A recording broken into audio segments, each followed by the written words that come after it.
नमस्कार। युवा मंच यूट्यूब चैनल पर आप सभी का स्वागत है।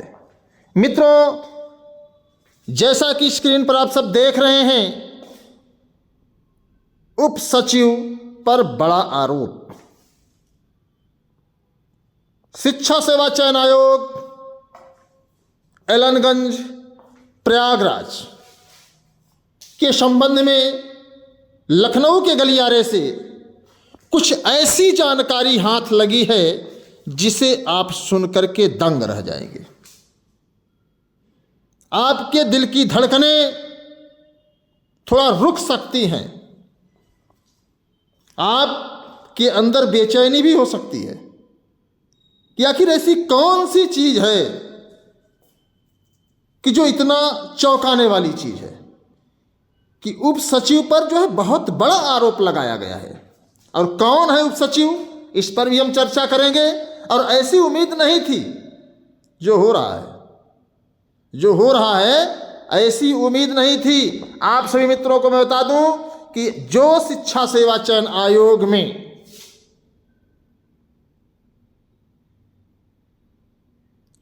शिक्षा सेवा चयन बोर्ड में चीजें थी वो जग जाहिर हो गई है।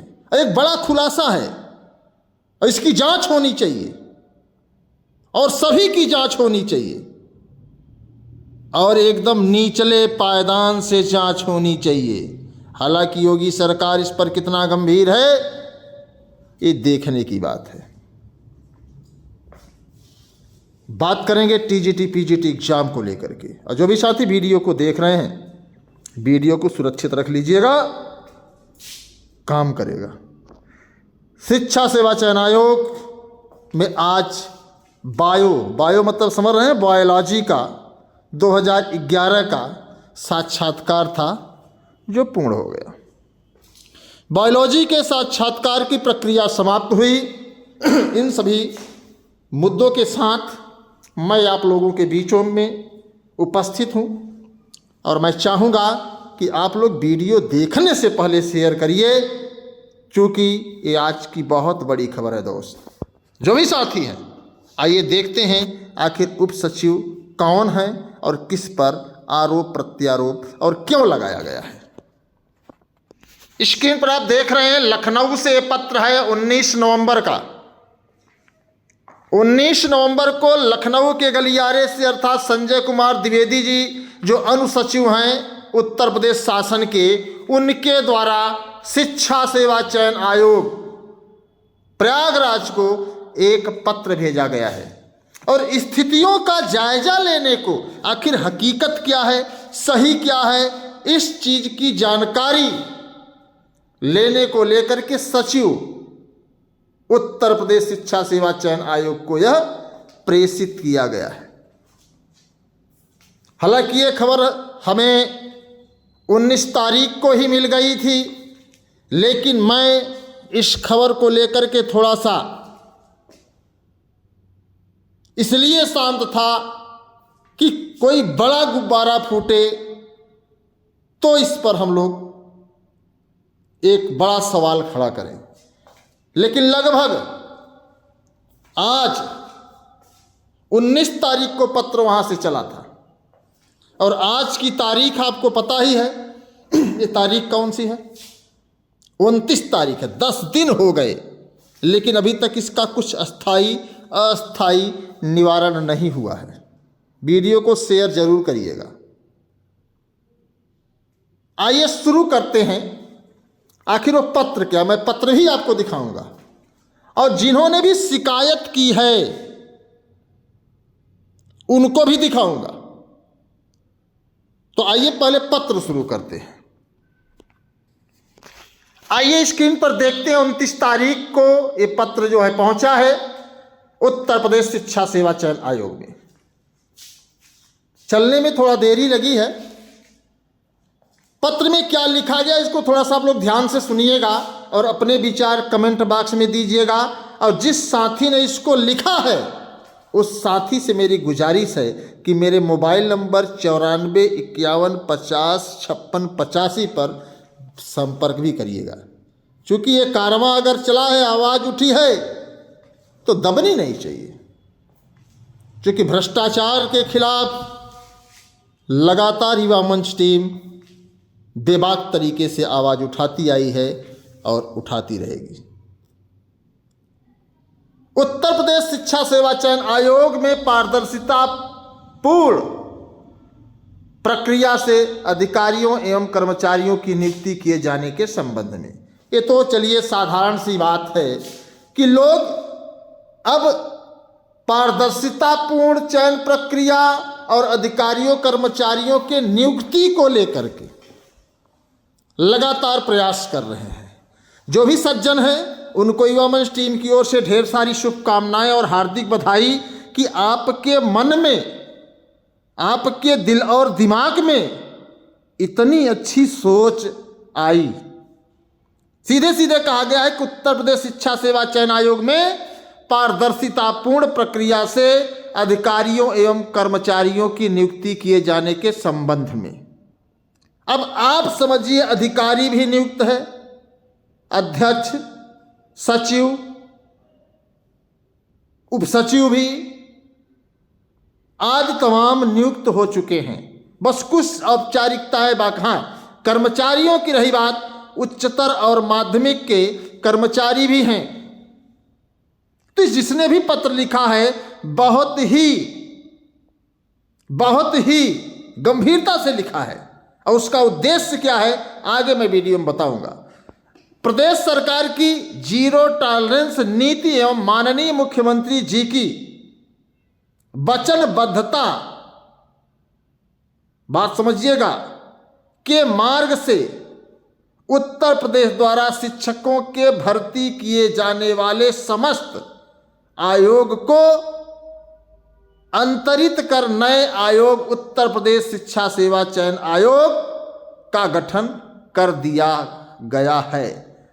अब सामने वाले को यह भी पता है कि चयन आयोग का गठन कर दिया गया है, ज्यादातर कर्मचारी पूर्व के हैं, जितने मेंबर्स हैं उनकी नियुक्ति हो गई है।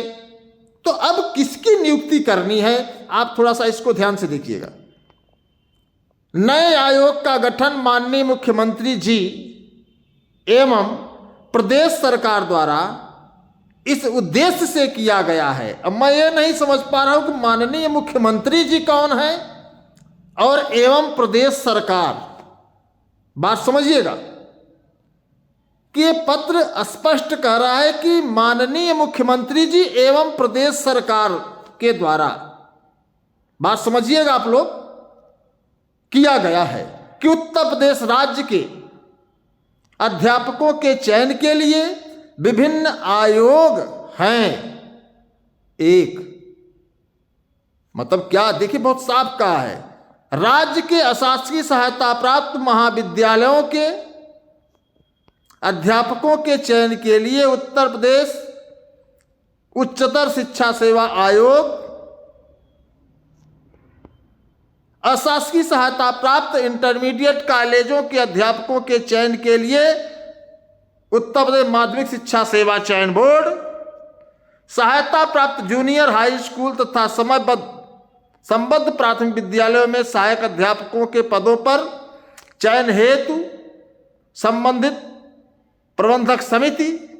चौथा, परिषदीय विद्यालयों में सहायक अध्यापकों के चयन हेतु जिला बेसिक शिक्षा अधिकारी एवं सचिव बेसिक शिक्षा परिषद। 5, व्यावसायिक शिक्षा विभाग के अनुदेशकों के चयन हेतु उत्तर प्रदेश अधीनस्थ सेवा चयन आयोग। उपरोल्लिखित आयोगोध्यक्ष संस्थाओं द्वारा चयन संबंधी दक्षता के स्तर में भिन्नता के कारण अध्यापकों के चयन की गुणवत्ता प्रभावित हो रही है।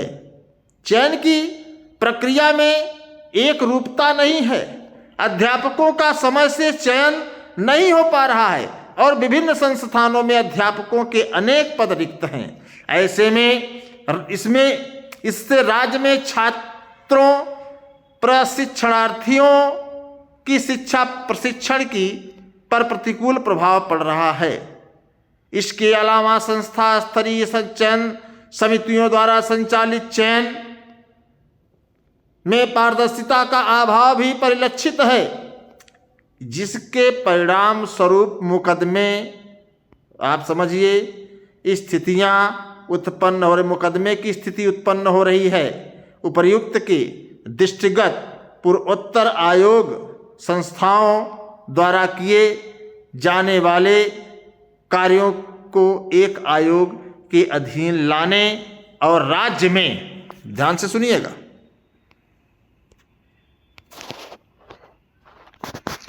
गुणवत्तापूर्ण शिक्षा का उपबंध करने हेतु उपरोल्लिखित त्रुटियों को दूर करके तथा अर्हित अध्यापकों तथा अनुदेशकों के चयन द्वारा अध्यापकों की भर्ती प्रक्रिया में एक रूपता, पारदर्शिता तथा समयबद्धता लाने हेतु उत्तर प्रदेश शिक्षा सेवा चयन आयोग की स्थापना के लिए विधि बनाने का विनिश्चय किया गया है। बहुत अच्छा पत्र है। उत्तर प्रदेश शिक्षा सेवा चयन, देखिए, उत्तर प्रदेश माध्यमिक शिक्षा सेवा चयन बोर्ड में लंबे समय से काम कर रहे अधिकारियों जैसे नवल किशोर, नाम किसका है समझिए आप, उत्तर प्रदेश माध्यमिक शिक्षा सेवा चयन बोर्ड में लंबे समय से काम कर रहे अधिकारियों जैसे नवल किशोर व अन्य, जो कि अन्य में किसका नाम है, अबे तो मुझे नहीं पता है, चूंकि अन्य की जो कि 12-13 साल से उप सचिव पद पर रहे हैं और इनके खिलाफ समय समय पर सतर्कता जांच एवं अनुशासनिक कार्यवाही प्रचलित थी। अभी तो हमें जानकारी नहीं है, मैं नहीं बहुत जानता कि वो कौन सी सतर्कता जांच है और कौन सी अनुशासनिक कार्यवाही प्रचलित थी, तथा ऐसे कई कर्मचारी जिनके विरुद्ध अनुशासनिक कार्यवाही चल रही थी। अभी तो मुझे पता नहीं किसके उसके चल रही थी। ऐसे अधिकारियों एवं कर्मचारियों को माननीय मुख्यमंत्री जी नीति के अनुसार पारदर्शिता तथा समयबद्धता लाने हेतु उत्तर प्रदेश शिक्षा सेवा चयन आयोग में नियुक्त कर कार्य लिए जाने से सरकार की छवि धूमिल हो रही है। आखिर किसको ले लिया गया है? ऐसे कौन से अधिकारी हैं जो 12-13 साल से काम कर रहे हैं, चाहे उच्चतर के हों, लेकिन यहाँ माध्यमिक शिक्षा सेवा चयन बोर्ड में कहा जा रहा है कि माध्यमिक शिक्षा सेवा चयन बोर्ड से, इसका मतलब है कि माध्यमिक शिक्षा सेवा चयन बोर्ड में लंबे समय से काम कर रहे अधिकारियों जैसे नवल किशोर व अन्य, तो तमाम जो माध्यमिक के हैं, तो कहीं न कहीं अब इसमें आइए देखते हैं आगे क्या है। सरकार की छवि धूमिल हो रही है। पत्र के अंत में माननीय मुख्यमंत्री जी से अनुरोध है कि प्रदेश के शिक्षा क्षेत्र में नव युवकों को पारदर्शिता से रोजगार देने से पूर्व उत्तर प्रदेश शिक्षा सेवा चयन आयोग में उपरोक्तानुसार तैनात अधिकारियों एवं कर्मचारियों की सतर्कता अनुशासनिक कार्रवाई की जांच कराई जाए, जिससे सरकार द्वारा गठित नए आयोग में साफ सुथरी प्रक्रिया से भर्ती की जाए। बहुत अच्छा, ये समाज सेवी हैं और समाज सेवी हैं डॉक्टर जगदीश प्रताप सिंह। अगर कोई साथी देख रहा हो इस पत्र को तो मैं उससे निवेदन करूंगा कि doctor Jagdish Pratap Singh 83 civil lines मार्ग गोरखपुर, ये गोरखपुर के हमारे साथी हैं और मैं चाहूँगा कि ये जगदीश प्रताप सिंह जी अगर इस वीडियो को देख रहे हैं तो मैं चाहूँगा कि आप अनिल सिंह अर्थात युवा मंच 9451505685 पर संपर्क करें। निश्चित तौर पर आपका कार्य बहुत ही सराहनीय है और निश्चित ही मैं आपके कार्य की अनुशंसा करता हूं कि आपने इतना बड़ा निर्णय लिया, आपने इतनी मतलब समाज सेवी जो आप हुए हैं, और निश्चित तौर पर जगदीश जी आपको बहुत बहुत बधाई। और सच्चाई है कि जगदीश माने होता है ईश्वर, तो आप तमाम युवाओं के लिए एक ईश्वर के समान हैं। लेकिन कहीं न कहीं मुझे लगता है कि ये आरोप प्रत्यारोप किसी उच्चतर, बात समझिएगा, किसी उच्चतर के कर्मचारी की कूटरचित व्यवस्था है। वो चाहे कोई भी हो सकता हो, क्योंकि यहां पर जो लाइनें लिखी हैं मुझे स्पष्ट समझ में आ रही हैं कि उत्तर प्रदेश माध्यमिक शिक्षा सेवा चयन बोर्ड में लंबे समय से काम कर रहे अधिकारी जैसे नवल किशोर व अन्य। तो अब आपको मैं थोड़ा सा क्लियरिफाई करना चाहूँगा, हालांकि आपको थोड़ा वीडियो बड़ा है, तो अब 12-13 साल से नवल किशोर काम कर रहे हैं वह अन्य में अधिकारी तो नहीं है, बाबू हैं, चूंकि जो मेंबर थे वो चले गए, फिर नए मेंबर, हाँ पुराने 2 मेंबर्स आए हैं जो आयोग से संबंध रखते थे। तो आखिरकार जो शिक्षा सेवा चयन आयोग में नवल किशोर 12-13 साल से काम कर रहे हैं और इनके ऊपर जो जांच चल रही, सतर्कता जांच एवं अनुशासनिक कार्रवाई प्रचलित थी। अब इसकी हमको जानकारी नहीं, मैं चाहूंगा आयोग जैसे ही खुलता है मैं इस पर जानकारी लूंगा कि नवल किशोर पर कौन सी अनुशासनिक कार्रवाई चल रही है। और हमारे भाई समाज सेवी जो समाज की सेवा कर रहे हैं डॉक्टर जगदीश प्रताप सिंह जी, मैं उनसे गुजारिश करूंगा, आप गोरखपुर के रहने वाले हैं, 83 सिविल लाइंस मार्ग गोरखपुर, एक बार मेरे पास कॉल जरूर करिएगा और मैं इस जानकारी को जुटाना चाहूंगा कि आयोग में 12-13 साल से भ्रष्टाचार चल रहा है। और मेरे मन में जहां तक लगता है कि यह उच्चतर के किसी अधिकारी कर्मचारी द्वारा आरोप प्रत्यारोप किया गया है। अगर आप नवल किशोर और अन्य अधिकारियों के बारे में कुछ कहना चाहते हैं तो मैं निश्चित तौर पर आप सभी से कहना चाहूंगा कि आप लोग कमेंट बॉक्स में बताएं कि आखिरकार इतना बड़ा खेल। और मैं सरकार से गुजारिश करूंगा कि इस पत्र को लिखने वाले के द्वारा जो भी सबूत मिले उसको एकत्रित किया जाए और यथोचित कार्रवाई भी की जाए। और अगर ये आरोप झूठे हैं तो पत्र लिखे जाने वाले के ऊपर भी यथोचित कार्रवाई की जानी चाहिए, तभी मजा आएगा। और आयोग में जितने कर्मचारी हैं, जितने अधिकारी हैं, सभी की संपत्ति की जांच भी होनी चाहिए कि कितनी कमाई किसकी है, किसने कितना बनाया है। और खास तौर से जो मेंबर्स हैं, जो जितने हैं, सबकी होनी चाहिए। मैं किसी एक व्यक्ति का नहीं कह रहा हूं। लेकिन आप बताइए 12-13 साल से उप सचिव के पद पर रहे हैं और इनके खिलाफ समय समय पर सतर्कता जांच, मतलब जांच भी हो रही है और कुछ चीजें निकल भी नहीं रही हैं, कार्रवाई भी प्रचलित थी। तो इस सब चीजों को लेकर के नवल किशोर को तब तक जेल में होना चाहिए। लेकिन इसमें क्या सच्चाई है, आरोप क्यों लगाया गया है, किसने आरोप लगाया है, उसका नाम नीचे लिखा गया है डॉक्टर जगदीश प्रताप सिंह, लेकिन सिग्नेचर में जगदीश सिंह है। तो कहीं ना कहीं इसमें मोबाइल नंबर नहीं है। 83 सिविल लाइंस मार्ग गोरखपुर से एक खबर आया है। अब किसने ये किया है, हो सकता है किसी ने आपसी रंजिश में भी किया हो सकता है कि शिक्षा सेवा चयन आयोग में लोग अपना वर्चस्व दिखाने के लिए कार्रवाई किए हैं कि अगर वो नहीं रहेंगे तो मेरा वर्चस्व बना रहेगा। ये किसी आपसी द्वंद्व का भी कारण हो सकता है। तो मैं चाहता हूं कि जगदीश प्रताप सिंह को ढूंढा जाए और उनसे यह सबूत पूछा जाए कि आखिरकार ये प्रूफ कहां से मिला, आखिर आपने किस आधार पर आरोप प्रत्यारोप लगाया है। इन तमाम चीजों को लेकर के आपकी क्या राय है, मैं आप सभी से जानना चाहता हूं कि जो आरोप लगाया गया है इसमें कितनी सच्चाई है, इसकी जानकारी आपको है या नहीं है। तो कमेंट बॉक्स में जरूर बताइएगा, मुझे इंतजार है आपके कमेंट का। और शिक्षा सेवा चयन आयोग पर एक बड़ा आरोप है मित्रों। बाकी टीजीटी पीजीटी के एग्जाम के बारे में मैंने पहले ही बता दिया है, वीडियो आप सुरक्षित कर लें कि शिक्षा सेवा चयन आयोग चाहे कितनी भी कोशिश कर ले, आपकी परीक्षा बोर्ड एग्जाम के पहले संभव नहीं है। शिक्षा सेवा चयन आयोग में आज बायोलॉजी का साक्षात्कार था जिसमें लगभग 75-76 साथी उपस्थित थे और साक्षात्कार समाप्त हो गया।